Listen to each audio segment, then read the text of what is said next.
ದಿನಾಂಕ 17-12-2025ರಿಂದ 21-12-2025ರವರೆಗೆ ಮೈಸೂರು ಜಿಲ್ಲೆಯ ಹವಾಮಾನ ವರದಿ ಹಾಗೂ ಕೃಷಿಕರಿಗೆ ಮುನ್ಸೂಚನೆ.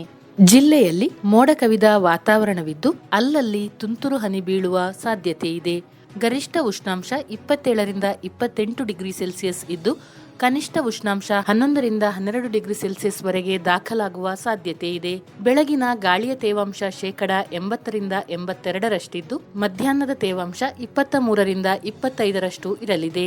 ಗಾಳಿಯು ಗಂಟೆಗೆ 4-6 ಕಿಲೋಮೀಟರ್ ವೇಗದಲ್ಲಿ ಬೀಸುವ ಸಾಧ್ಯತೆ ಇದೆ. ಶುಷ್ಕ ಹವಾಮಾನ ನಿರೀಕ್ಷಿಸಲಾಗಿದ್ದು ಬೆಳಗಿನ ತಾಪಮಾನ ಕಡಿಮೆ ಇರುತ್ತದೆ. ತರಕಾರಿ ನರ್ಸರಿಗಳನ್ನು ಶೀತದಿಂದ ರಕ್ಷಿಸಲು ಸಂಜೆ ಲಘು ನೀರಾವರಿ ನೀಡಿ ಮತ್ತು ರಾತ್ರಿಯಲ್ಲಿ ಒಣಹುಲ್ಲು ಅಥವಾ ಪ್ಲಾಸ್ಟಿಕ್ ಹಾಳೆಯಿಂದ ಮುಚ್ಚಬೇಕು. ಬಾಳೆ, ತೆಂಗಿನಕಾಯಿ ಮತ್ತು ಅಡಿಕೆಗೆ ನೀರಾವರಿ ಒದಗಿಸಬೇಕು. ಜಾನುವಾರುಗಳನ್ನು ಬೆಚ್ಚಗಿನ ಆಶ್ರಯದಲ್ಲಿ ಇಡಿ. ಶೀತ ಗಾಳಿಯ ಪ್ರವೇಶವನ್ನು ತಡೆಯಲು ಕೋಳಿ ಶೆಡ್ಗಳನ್ನು ಮುಚ್ಚಬೇಕು. ಭತ್ತ ಕೊಯ್ಲಿನ ಹಂತ ತಲುಪಿದ್ದು ಧಾನ್ಯದ ಬಣ್ಣ ಬದಲಾಗುವುದನ್ನು ತಪ್ಪಿಸಲು ಇಬ್ಬನಿ ಒಣಗಿದ ನಂತರ ಬೆಳಗ್ಗೆ ಬೇಗನೆ ಕೊಯ್ಲು ಮಾಡಿ.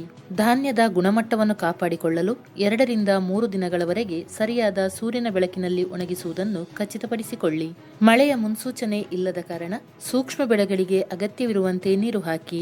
ಸಂಜೆ ಕಡಿಮೆ ಆರ್ಎಚ್ನಿಂದಾಗಿ ಒಣಗುವುದನ್ನು ತಡೆಯಲು ಅತಿಯಾದ ನೀರಾವರಿಯನ್ನು ತಪ್ಪಿಸಿ. ತೋಟಗಾರಿಕಾ ಬೆಳೆಯಾದ ಹಣ್ಣಿನ ಬೆಳೆಗಳಿಗೆ ಲಘು ನೀರಾವರಿ ಒದಗಿಸಿ.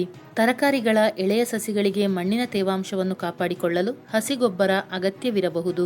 ಸೂರ್ಯಕಾಂತಿ, ಸೋಯಾ ಅವರೆ, ಎಳ್ಳು, ನೆಲಗಡಲೆ, ತೋಟಗಾರಿಕಾ ಬೆಳೆಗಳಾದ ಬೆಳ್ಳುಳ್ಳಿ ಮತ್ತು ಕಲ್ಲಂಗಡಿಗೆ ಡಿಸೆಂಬರ್ ತಿಂಗಳು ಸೂಕ್ತವಾಗಿದೆ.